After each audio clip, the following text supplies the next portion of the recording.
Tô aqui hoje para falar sobre um assunto que eu sinto que é bem polêmico no mundo dos jogos de tabuleiro.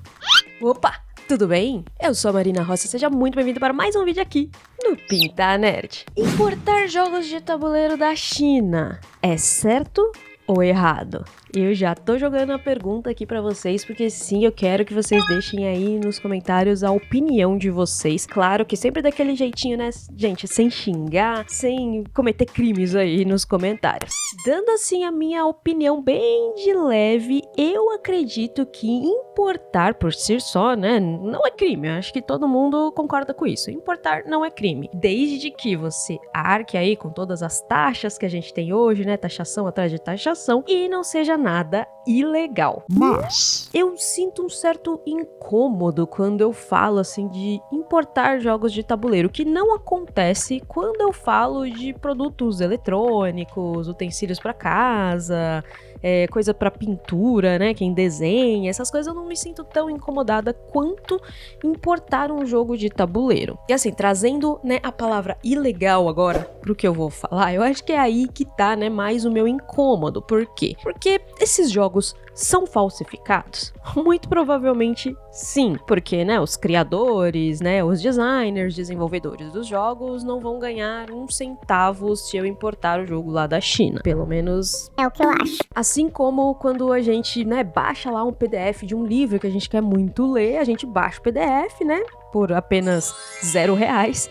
E aí o autor desse livro não vai ganhar um centavo. Só que assim, eu me sinto menos culpada em baixando um PDF de livro do que comprando um jogo de tabuleiro lá do AliExpress. Mas isso porque eu acho que quem faz parte aí, quem é hobbyista, né, tá dentro ali desse hobby, sabe que pras editoras aqui no Brasil e pras lojas também de board game, é tudo muito caro pra eles trazerem e por isso que os jogos acabam também sendo muito caro. Eu não vou ficar falando aqui de produção, quanto custa, quanto não custa, mas a gente sabe que pra eles é muito complicado e a gente entende, lógico também que a gente tem um certo respeito, né, muito respeito, aliás, pelos criadores aí dos jogos de tabuleiro também. Então acho que é isso que me deixa com um pesar assim maior. Claro que eu sempre vou escolher, né, comprar aqui dentro do Brasil do que importar, porque eu tenho esse respeito e eu entendo as editoras e eu entendo as lojas de jogos de tabuleiro. Até porque não é um hobby muito comum aqui no Brasil. As pessoas estão descobrindo, né, os tais jogos de tabuleiro moderno. Então, não tem uma alta demanda, tanto para as editoras quanto para as lojas, né, de board aqui no Brasil. E eu acho, né, a minha opinião, que é até por isso que alguns jogos, quando eles furam um pouquinho ali a bolha, eles acabam esgotando rápido e a gente acaba não tendo mais o jogo. Vou dar um exemplo aqui desse jogo que eu já falei várias vezes, que é um jogo que eu quero, que a Sarah quer, e não tem mais porque ele simplesmente esgotou, que é o Survive the Island. Ele furou ali um pouquinho, né, a bolha ali do hobby e, enfim, acabou. E agora, a gente vai ver ele de novo? Não saberemos. Mas agora, puxando aqui um pouquinho pro lado mais orçamento, né, dos hobbyistas, eu acho que com as pessoas começando a entenderem o que é o jogo de tabuleiro, não são só aqueles que ela jogava lá na infância, existem jogos de tabuleiros modernos, né, inúmeros jogos, digamos assim. Perdi de conta. A gente vai ter uma polarização aí maior dos níveis de orçamentos dos hobbyistas. E quando eu falo níveis de orçamento, né, eu quero dizer que existem diferentes tipos de pessoas nesse hobby. Eu vejo hoje que existem 3 tipos de pessoas hobbyistas falando em termos monetários dentro do hobby. Se você vê algum diferente, deixa aí nos comentários. O primeiro deles que eu enxergo é aquela pessoa que tá preparada e quer arcar com aquelas pancadas de preço logo no lançamento de jogos. E quando eu falo de jogos, são aqueles jogos grandes, aqueles jogos que vêm custando cerca de R$1.500, R$1.000, R$800, até R$400 aí quando vem um jogo grande, né, no lançamento. Essa pessoa tá preparada e a coleção dela é nesse estilo, é só esse tipo de jogo. O segundo orçamento é aquela pessoa que até consegue pegar um joguinho ou outro ali no lançamento, os jogos quando vêm por 300, por R$400, ela consegue arcar, mas ela sobrevive mais nesses jogos grandes aí, comprando no mercado de usados. Ela consegue comprar um jogo ou outro ali para ter na sua coleção uma mescla ali de jogos, né, de jogos grandes com jogos médios, jogos pequenos, e por aí vai. A terceira pessoa é aquela que realmente não consegue arcar com os preços de jogos, vai só no usado, ou aqueles jogos pequenos, menores, ou vai em lugares para alugar, ou né, uma Ludo aqui, outra ali, para sentar na mesa e jogar, mas essa pessoa curte bastante jogar, mas ela não tem ali condições para ter uma coleção em casa e às vezes nem espaço. Eu tô ali entre o 2 e o 3, gente, que é assim, uma loucura, viu? O que a gente faz aqui em casa? E assim, com o aumento, né, no interesse aí nos jogos de tabuleiro moderno, esses 3 grupos vão ganhar mais pessoas, né, eles vão inflar mais, e também outros grupos aí de orçamento, né, níveis de orçamento vão surgir. E aí, cabe, né, as editoras e as lojas de board games se rebolarem aí pra conseguir fazer os melhores negócios possíveis, porque, né, vai vender muito ou vai vender muito pouco. Depende aí de quanta gente entrar e qual grupo essas pessoas vão entrar. E lembrando, né, gente, o salário mínimo no Brasil é R$ 1.500. Então, uma boa parcela da população ganha esse salário ou 2 salários mínimos. Então, é difícil sobreviver e ainda ter um hobby de jogo de tabuleiro. Na verdade, qualquer hobby, né? A gente, é porque o hobby, o jogo de tabuleiro é caro. Sim, o hobby corrida também é caro, o hobby pintar também é caro, o hobby desenhar é caro. Todo tipo de hobby é caro. É que a gente acaba, né, tendo ali prioridades na hora que vai escolher o hobby. Tipo, eu vou praticar corrida, beleza. Um tênis bom é caro. Um tênis bom, gente, sai aí de 400 a 800 reais fácil. A gente vai priorizando o que é mais importante dentro do hobby. Então, assim, não adianta falar, porque jogo de tabuleiro é caro. Não é só o hobby de jogo de tabuleiro, gente. Vamos descer um pouquinho aí do pedestal, porque, né, todos os hobbies são caros. E a gente mora no Brasil, então... E assim, dentro do Brasil, tem jogos que eu não entendo os preços que eles custam. E eu vou jogar um aqui no ventilador, porque eu quero também que vocês digam aí nos comentários o que vocês pensam sobre isso, né? Dê a opinião aí. Que é o jogo Jaipur. Cara, ele é um jogo ali exclusivo para 2 pessoas. Componentes desse jogo, a maior parte deles é carta. E tem ali um tokenzinho, né? Um tilezinho ou outro ali de pontuação para você ir pegando durante o jogo.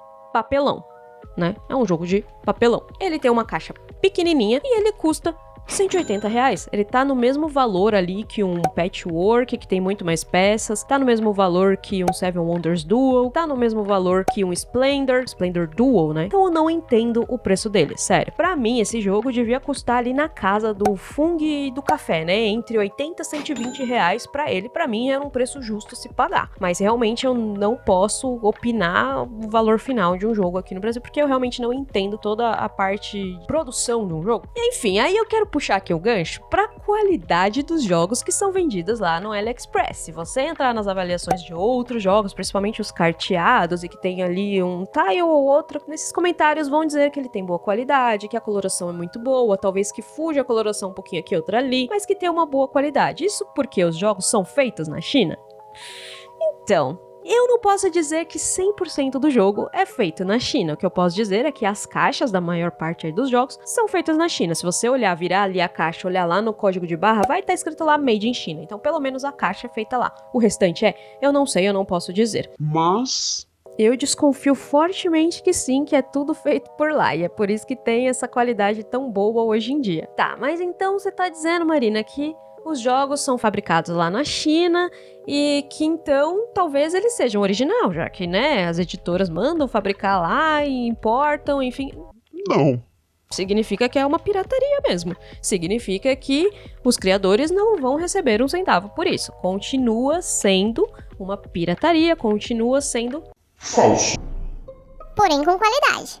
Agora, dando a minha opinião, respondendo aquela pergunta que eu fiz lá no início, é certo ou errado importar jogos de tabuleiro? Na minha visão, é errado, por tudo que eu já disse acima, né, de que criadores não vão receber um centavo, que as lojas de board games aqui no Brasil, elas sofrem, né, pouca demanda, jogos caros, muita gente reclama do preço, e as editoras também, né, que precisam ali importar, mandar fazer, porque no Brasil não tem onde fazer, né, até onde eu li era dessa forma, e também porque a gente não tem uma garantia, e também porque a gente não vai ter o jogo ali localizado em português. A maioria dos jogos que você trouxer lá do AliExpress vai vir em inglês, o que, ok, né, não é tão ruim assim, mas eles podem vir também em mandarim, e aí o negócio fica meio ruinzinho, né? Tudo bem que a gente tem hoje ali uns tradutores, né, diretamente do celular, você coloca ali a imagem, ele vai traduzir pra você, mas, né, e sempre tem também, né, o YouTube pra ajudar a gente aí nas regras dos jogos, né? Então, assim, é ruim, porém nem tanto.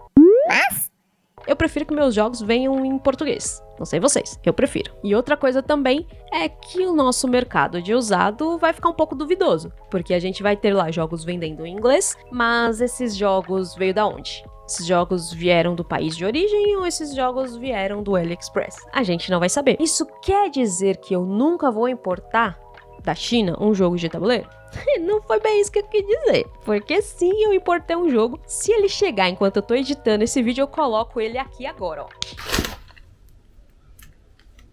Scout. Mais jogos como Jaipur e lá da editora Oink, talvez eu preferisse pegar lá de fora.